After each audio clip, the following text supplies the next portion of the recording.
Our digital world is frighteningly leaky. The unvarnished opinions of Hollywood executives, the medical records of top athletes, the internal debates of a presidential campaign. Scarcely a month goes by without some new cache of sensitive data being thrown into the harsh glare of public scrutiny. And increasingly, it is states who are putting them there. It's a new kind of information war, one that challenges the very idea of what privacy means in a digital world, and one that poses new and difficult questions for journalists.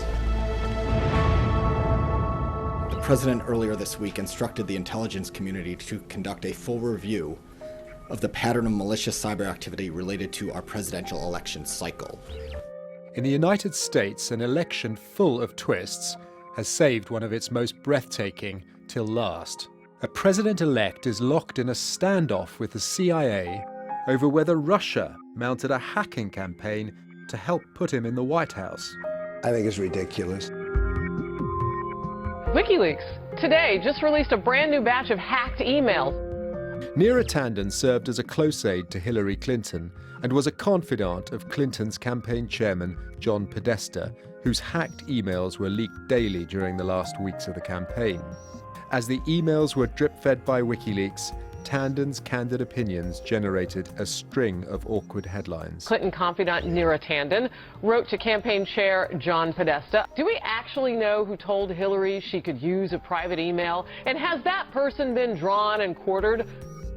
I was watching TV, and there was one of my emails on TV, and the next day, a Twitter storm developed because of something I'd said, and it was just like it became a kind of daily humiliation, like just ever-present terrible experience. And it became one where it's like every morning I'd have to brace myself for some new email coming out in which I'd have to, apologize to somebody, or I just mostly deal with people kind of ruffling through your most private thoughts and sticking them on the internet. And so it was the worst experience I've ever had professionally. Whatever the precise intention of those behind the hack, Tanden has little doubt about its impact. I believe the leak was a large part of why Hillary had real problems with millennials, which is why she did not hit her targets in the 3 states Trump won. Could it have been the difference? Absolutely. And I think people have to live with that. There's nothing new, of course, about states hacking the computer systems of other nations for commercial information or security secrets. And there's nothing new about states getting hold of embarrassing information about individuals and releasing it to intimidate them or discredit them. The Russians even have a word for it. They call it kompromat. What the latest attacks have done is bring together these 2 tactics to create a new one. The data leak has been weaponized. So the from email at first glance looks like Google security. If you go into the text behind the email, you can see it's sent from, in this case, a Yandex email account. Yandex being a Russian free webmail service. Tony Gidwani is a former Pentagon analyst who spends her time identifying new online threats. The so-called spearfish mail that caught out John Podesta, similar to this one, was an elegantly executed version of a scam all email users are familiar with. But it bore the digital fingerprints of a hacking group linked to Russian intelligence. There's a brazenness in the attacks that we have seen this year that has been surprising. The Russians don't seem to care that this activity is being attributed to them. And there's also a meanness to it. They're willing to dump a tremendous amount of personal, private information as part of these attacks. And we know it's the Russian government. These attacks have been attributed by the US government as an assessment that's been shared by a number of companies in the private sector. So where does this leave reporters and editors who've always had to think carefully about a source's motives? 5 years ago, I was one of the journalists who collaborated with WikiLeaks to publish stories based on thousands of leaked US diplomatic cables. Some criticized the publication of secret documents, but few doubted the motivation of the person who leaked them. Bradley, now Chelsea Manning, was so convinced she had to expose what she considered to be abuse of power that she was prepared to go to jail for it. But how should news organisations behave when they're effectively handed troves of confidential information by foreign states with transparent motives? Some have argued that we risk becoming useful idiots when we publish precisely the damaging stories that a hostile government wants us to. What's to become of a cycling superhero? We wrestled with that question on Newsnight earlier this year, when we ran a series of stories based on the medical files of top athletes. Files we were pretty sure had been hacked by the Russians. It felt uneasy giving Moscow just what it wanted. But the public interest in examining whether one of Britain's sporting heroes had broken the spirit of the rules, if not the rules themselves, was clear. Not all the revelations in these leaks are quite as significant. Now, thanks to Russian hackers and a little help from chief stirrer Julian Assange, I can now make a pretty passable risotto. As John Podesta explained in one of the leaked emails, it's all about adding the stock slowly. I also know, this time thanks to the North Koreans, that Tom Hanks uses the alias Johnny Madrid when checking into hotels, and that Hollywood producer Scott Rudin thinks that Angelina Jolie is a minimally talented, spoiled brat. The question is, have we journalists become a little too willing to serve up every tasty morsel provided by the hackers? Perhaps unsurprisingly, some of those who've seen their own private communications sprayed across the internet think so.